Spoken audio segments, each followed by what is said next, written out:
internautes, pour ce 3e numéro d'Éclat d'Auvergne, je vous invite au cœur du centre historique de la ville de Clermont-Ferrand, sur la rue du Port. Située entre la place de Lille et l'hôtel de ville, elle constitue l'une des vitrines de la ville de Clermont-Ferrand, mais aussi un axe touristique avec la basilique Notre-Dame du Port, qui est inscrite au patrimoine mondial de l'UNESCO au titre du chemin de Saint-Jacques-de-Compostelle en France. La rue du Port, c'est également des commerçants et des habitants qui sont tous animés par une envie de donner une nouvelle dynamique à ce quartier. Donc on va aller voir toutes ces personnes citées pour nous en parler. Allez, c'est parti, on y va!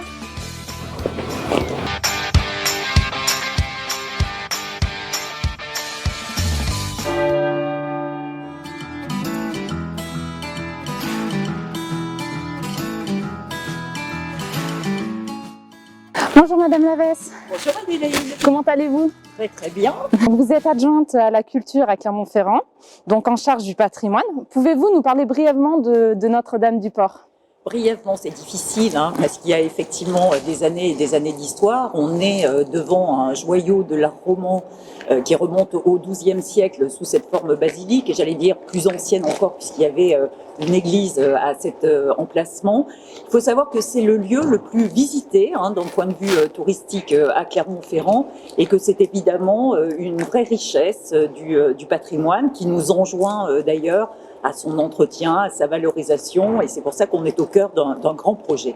D'accord. Et qu'est-ce que cela implique, le fait qu'elle soit inscrite au patrimoine mondial de l'UNESCO?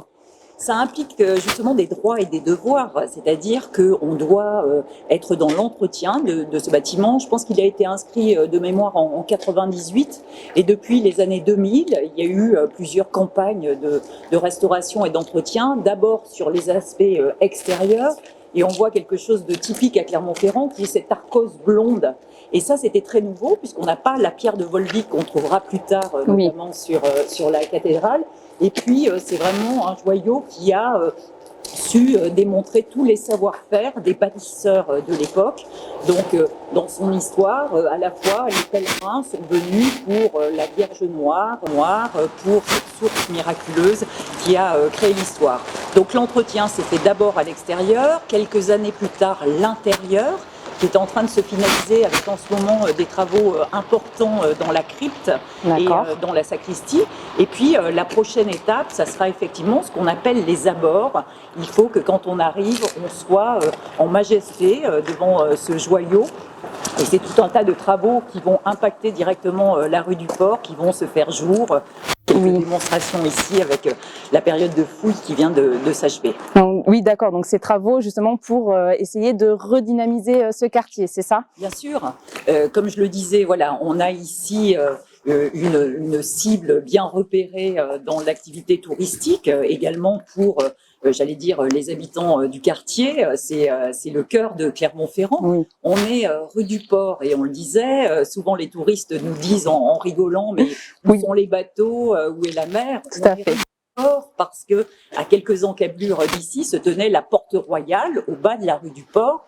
Portus en latin, c'est l'entrepôt, c'est là où arrivaient les marchandises, c'est là où se faisait le négoce, et par cette artère, on allait dans les échoppes porter à la fois les denrées alimentaires et tout ce dont une ville avait besoin pour son équilibre. Une belle petite histoire. L'histoire de la rue du Port. D'accord. Donc, première artère commerçante, si l'on est, et rue très importante et chère au cœur de tous les Clermontois.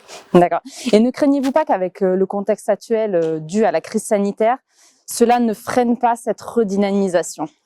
C'est une redynamisation au long cours, j'allais dire, que ce soit ici rue du Port ou ce qu'on connaît dans toutes les villes de la même strate, ou j'allais dire les petites villes aussi, avec cette dévitalisation des centres-bourgs qu'on voit un peu partout, parce que nos modes de consommation ont changé, parce que depuis les années 70, des grandes surfaces se sont installées, ont bousculé tout le commerce et tout le négoce.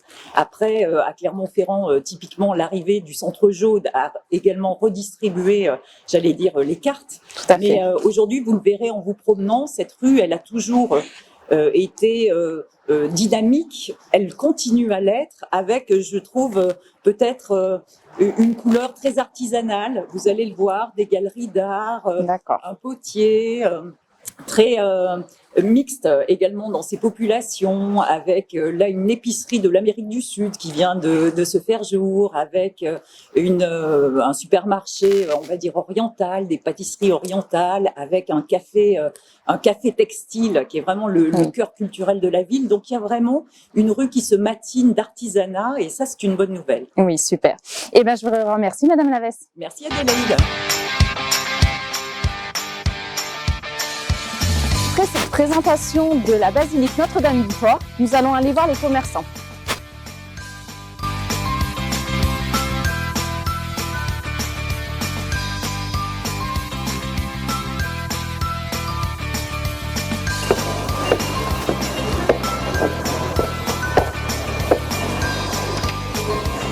Bonjour.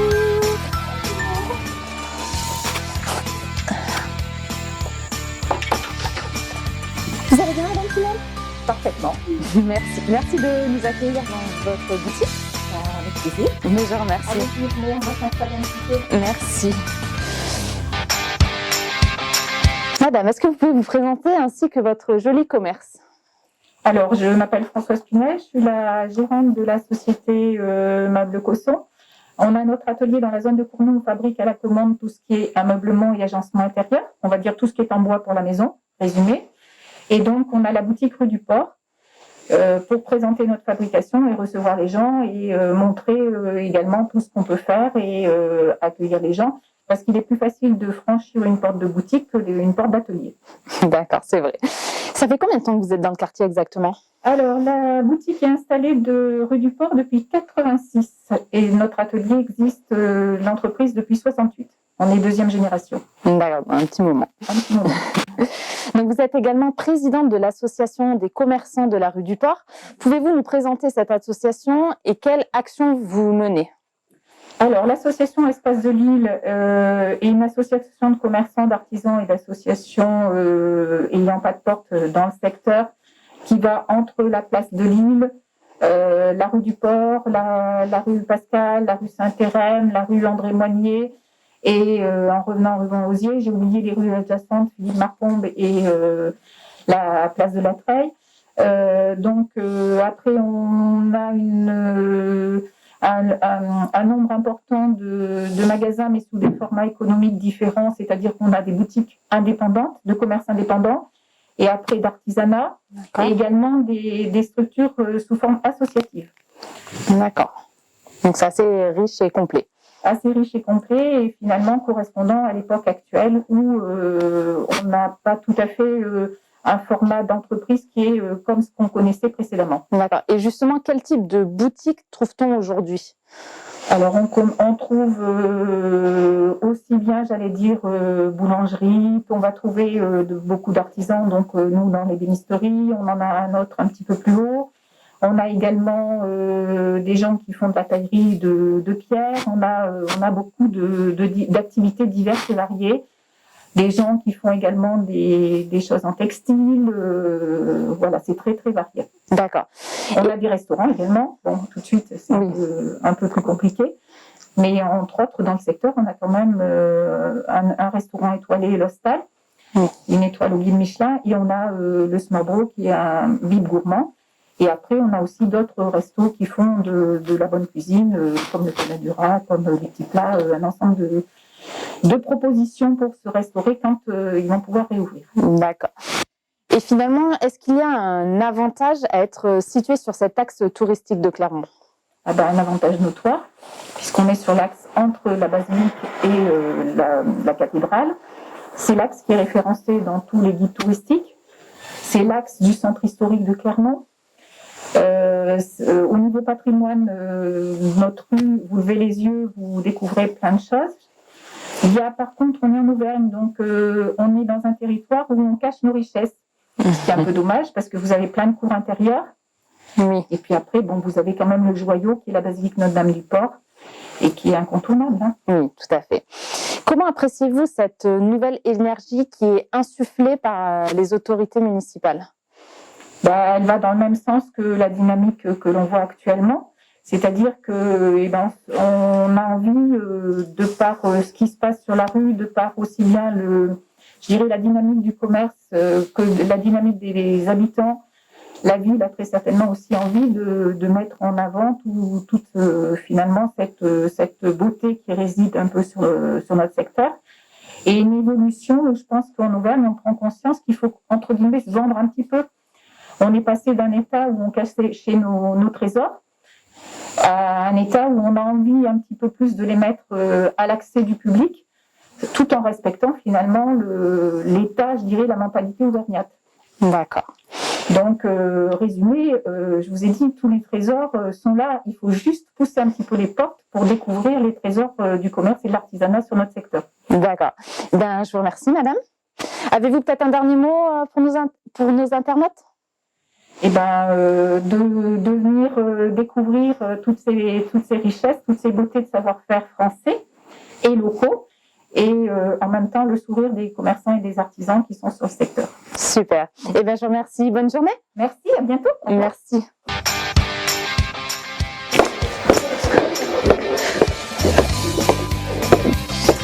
Bonjour madame, comment allez-vous? Très bien, et vous? Ça va, merci. Bonjour. Merci d'accueillir l'équipe de Par ici l'Auvergne dans votre boutique. Pouvez-vous justement nous présenter votre joli commerce? Notre joli commerce, c'est une boutique de perles et de sacs. C'est une boutique qui existait il y a 30 ans, qui a été fermée pendant 30 ans et que j'ai rouvert pour faire travailler mon ami. Et donc, l'intérêt de cette boutique, c'est que je retrouve des vieilles clientes à moi qui avaient 30 ans qui faisaient des boucles d'oreilles. C'est-à-dire qu'on vend toutes les perles à l'unité. D'accord. On peut faire des boucles d'oreilles, des bracelets, tout ça.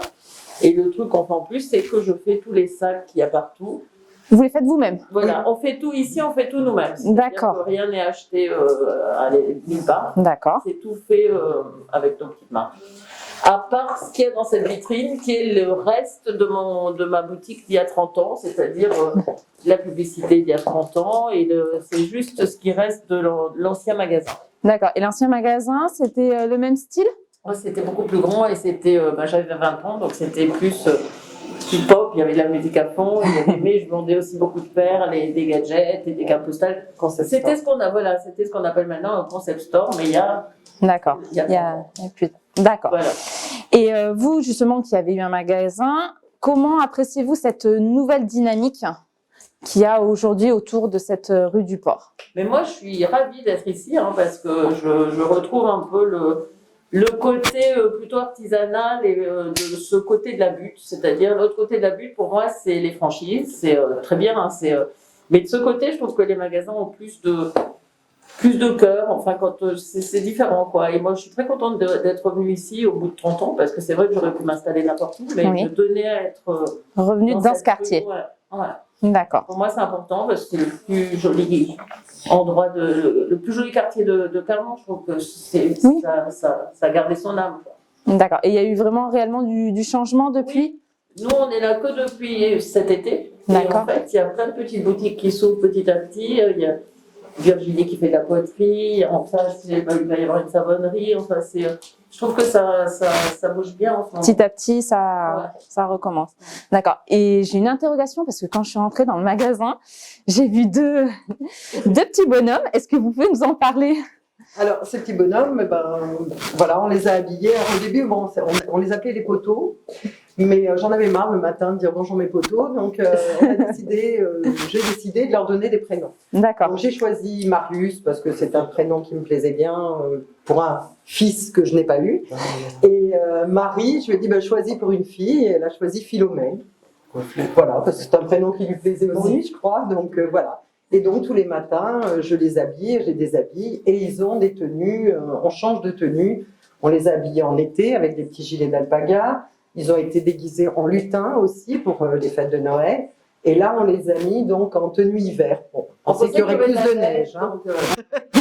Et voilà, et là, on va les changer. Marie va leur retrouver une petite tenue pour un petit peu plus tard, le printemps, l'été, et on les habille comme ça. Et les gens sont vraiment très contents d'avoir nos deux petits Marius et Philomène. Et les enfants sont Oui, surtout très je me contents. doute. Il y a des petites filles qui demandent à leur maman de les amener rien que pour voir C'est vrai ouais, nos D'accord. petits bonhommes devant. Et on trouve ça tellement plus joli que les poteaux. Donc, Oui, voilà. j'en suis sûre en C'est plus que vous l'histoire. avez des anecdotes à partager avec ces photos. Oui, j'ai un jour un monsieur qui m'a pris un petit habit de lutin, il croyait que c'était en libre service, donc je lui ai dit que non, on les faisait juste pour faire plaisir, et il s'est pris en photo avec, et voilà. C'est Mais, le couple. voilà. Le couple. Je parle du couple des personnes. Ah oui, ah bah tiens, vas-y. Alors oui, on a un couple qui est venu, c'est hier, qui sont Oui. passés Marie. On a un couple de personnes âgées qui sont passées hier parce qu'ils nous ont vus dans la montagne. Ils nous avaient passé justement les petites photos de Oui. Marius et Philomène. Et ce couple est rentré dans le magasin en me demandant pourquoi vous leur avez donné ces prénoms. Alors il dit voilà, moi Marius, c'est un prénom que j'aimais bien et que j'aurais pu donner à un fils si j'avais eu un fils au lieu d'une fille. Et Marie a choisi Philomène comme ça. Et ils ont dit parce que c'est le prénom de mes parents. Ses parents s'appelaient Marius et Philomène. Ah, Donc, il était vraiment, et il voulait absolument venir les voir. Pour voir Et Marius il les et a Philomène. vus, voilà. Et il les a pris en photo. D'accord. Donc, Eh ben, c'était c'est très amusant. Voilà. C'est Mais ils super. font vraiment le buzz, par contre. Eh ben, c'est vrai super. que, voilà. Pourquoi Pétronime? C'était le prénom d'une tante de mon père que j'aimais beaucoup. J'aime beaucoup ce prénom. Mon magasin, il y a 30 ans, s'appelait comme ça et j'ai repris le même nom. D'accord. Complètement. Et donc, vous pouvez nous retrouver sur Instagram et sur Facebook. Donc, suivez-nous. Et dans quelques temps, nous allons même vendre sur Instagram et Facebook. Donc, suivez-nous. Ok. Eh ben, je vous remercie, mesdames. De rien. Merci. Bonne journée. Bonne journée à vous. Merci, au revoir. Au revoir.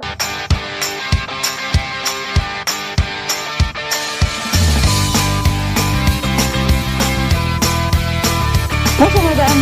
Bonjour. Pouvez-vous nous présenter votre boulangerie? Alors, vous voici dans la boulangerie moderne que nous avons ouvert depuis 2 ans. C'est une boulangerie où tout est fait maison. On privilégie les producteurs locaux.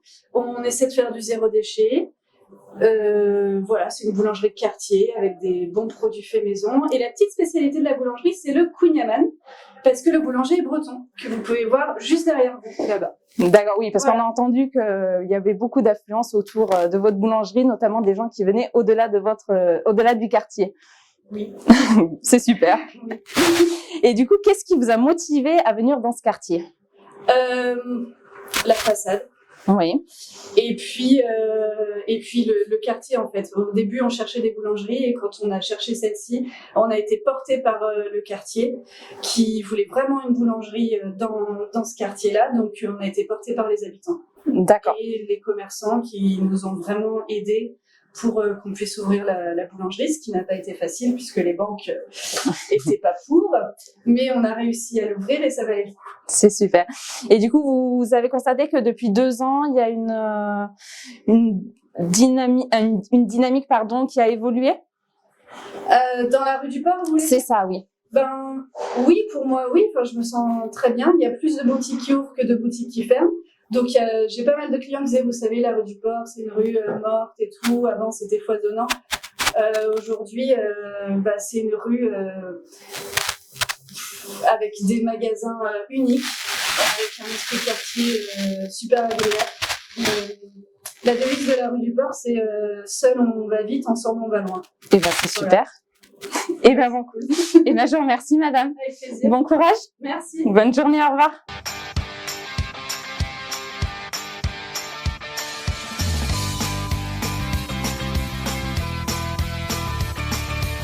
Alors, Monsieur Muller, vous êtes adjoint au commerce à la ville de Clermont. En tant que Clermontois et habitant de ce quartier, comment décririez-vous la vie dans cette rue du Port? Alors je dirais d'abord que cette rue du Port revit. D'accord. C'est pas simplement la vie, elle revit. Elle revit pourquoi? Parce qu'il y a une association de commerçants et de riverains. Ils sont efficaces, ils sont bien présents sur le terrain. Et grâce à eux, les commerces clermontois et la rue du Port revit. Du coup, comment se matérialise cette redynamisation? Tout simplement, encore une fois, grâce aux commerçants et grâce aux présidents d'associations qui mettent en valeur la rue du Port, permettent à cette rue de revivre, comme je vous le disais, avec des artisans, puisque l'artisanat est le principal moteur de cette rue du Port. Bien évidemment, il y a d'autres boutiques que les artisans, mais nous espérons, à la ville de Clermont-Ferrand, et monsieur le maire, nous espérons pouvoir faire en sorte que cette rue soit la rue de l'artisanat. Parce que l'artisanat, c'est aussi un des vecteurs importants du commerce français et clermontois, et auvergnat aussi, bien sûr, puisqu'on ne s'arrête pas à la ville de Clermont-Ferrand. D'accord, mais qu'est-ce qui explique la perte de l'attraction de cette rue du Port? Vous savez, en France et même dans le monde, quels que soient les rues, quels que soient les secteurs, il y a des époques. Oui. Cette rue du Port était très vivante au XIXe siècle, au début du XXe siècle et jusqu'à la moitié du XXe siècle. À un moment donné, le commerce clermontois en particulier, s'est déplacé.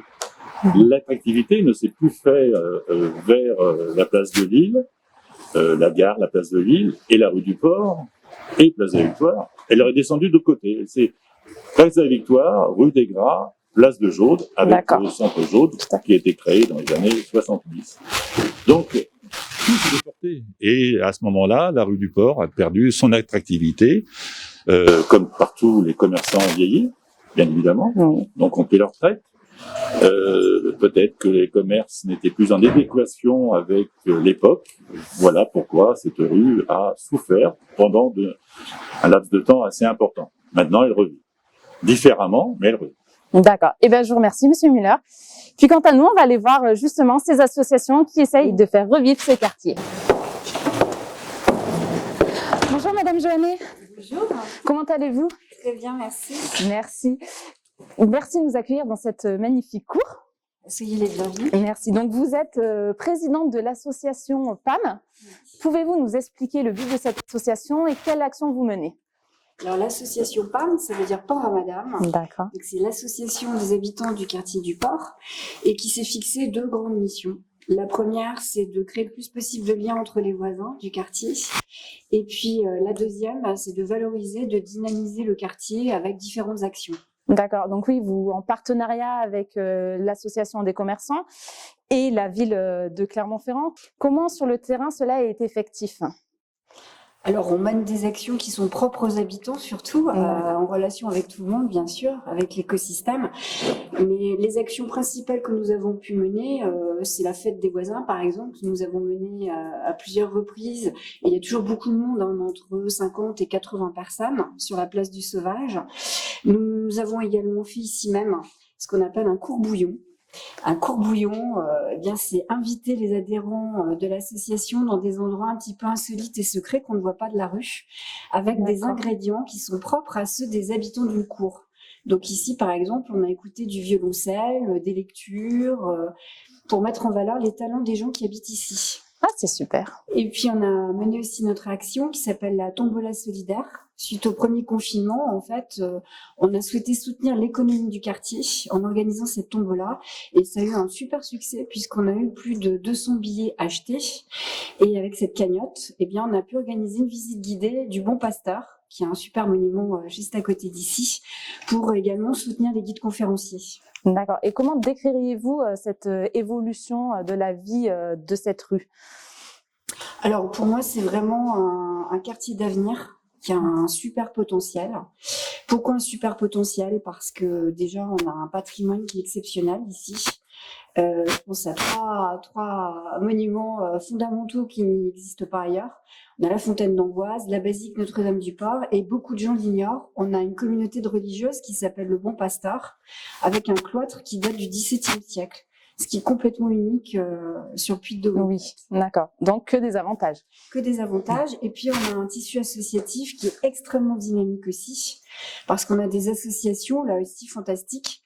Je pense notamment au Grain, qui est un café média, mais aussi à Flax, à Zaoum, qui est un lieu artistique d'art brut exceptionnel, l'atelier 14, la Ligue Cartonera. Donc nous, en tant qu'habitants, on est ravis parce qu'en fait, nous avons des choses qui n'existent pas ailleurs. Et du coup, ça contribue à donner aussi l'âme d'un village. D'accord. C'est-à-dire que c'est ce qui caractérise ce quartier, c'est que beaucoup de gens se connaissent et il y a beaucoup de liens très sympathiques entre nous tous. Eh ben c'est super, pardon, ça me donne même envie d'habiter le quartier. Dis donc. Avec votre association, est-ce que vous avez des projets à venir ou des choses comme ça? Merci, oui. Effectivement, même si pendant la période de confinement et le couvre-feu, c'est compliqué de réunir le collectif, on est en train d'envisager la végétalisation du quartier. Donc, on a obtenu un permis de végétaliser avec la mairie de Clermont. Et donc, on va commencer par la place du Sauvage. On va végétaliser et on va faire un petit potager comestible pour justement sensibiliser les habitants et en particulier les enfants à la nature en ville et au bien manger. Ah, super. Voilà. Et puis, on a aussi en programmation un vide-grenier dès que les conditions sanitaires nous le permettront. D'accord. Eh bien, je vous remercie, Madame Joannet. Nous étions donc dans la rue du Port. Même s'il est vrai que cette rue a connu par le passé quelques difficultés, nous avons rencontré aujourd'hui des commerçants et des habitants qui sont tous animés par un vrai esprit de solidarité avec le soutien de la ville pour donner un nouveau souffle à ce quartier. On retrouve dans cette rue des galeries d'art, des restaurants, des associations, une forme de commerce indépendant et d'artisanat qui est plus identitaire au savoir-faire et au territoire. Un passant nous a confié en off que ce qu'il y a de génial dans cette rue, c'est qu'à chaque fois qu'on pousse une porte, c'est aussi autre chose. C'est cette diversité-là qui marque la rue du Port. Nous sommes partis de la place de Lille, nous l'avons remontée et nous sommes ici en haut de la rue du Port, près de l'hôtel de ville. C'était Adélaïde de Paris-Sud-Auvergne. À bientôt pour un nouveau reportage.